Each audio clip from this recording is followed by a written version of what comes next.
idan mutum ya ce la ilaha illallah Muhammadun Rasulullah to ya ɗauki alƙawura guda biyu. Alƙawari na farko ba zai bauta wa kowa ba da gaskiya sai Allah. Alƙawari na biyu ba zai wa kowa biyayya wajen koyon bauta Allah ba sai daga hannun manzon Allah sallallahu alaihi wasallam.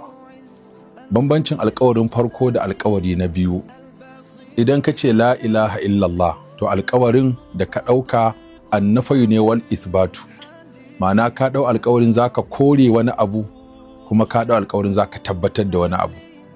To me ka ɗau alƙawarin zaka kore ko me ka ɗau alƙawarin zaka tabbatar?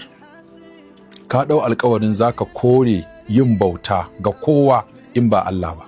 Da haka ba za a bauta wa mala'ika ba, ba za a bauta wa annabi ba, ba za a bauta wa malami ba, ba za a bauta wa wali ba, ba za a bauta wa aljani ba, ba za a bauta wa iyaye ba, ba za a bauta wa sama ba, ba za a bauta wa ƙasa ba, ba za a bauta wa ruwa ba. Duka waɗannan da nake lissafowa halittu ne daga cikin halittun Allah. Da haka bai kamata a kaɗaita su da bauta ba, ko bai kamata a yi wa Allah tarayya da su a gurin bauta ba. Bauta, duk abin da ake kira bauta ana tsantsanta shi ne, ana tabbatar da shi ne, ana kaɗaita shi ne ga Allah ta'ala shi kaɗai. Shi yasa kalmar shahada ta fara da la ilaha illa Allah. Babu abin bauta kamar ka kore a bauta wa kowa sai ka ce illallah, sai ga Allah shi kaɗai.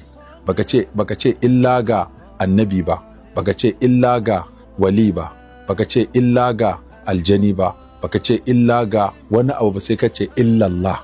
Ma'ana bauta ta gaskiya ba a yin ta ga kowa sai ga Allah.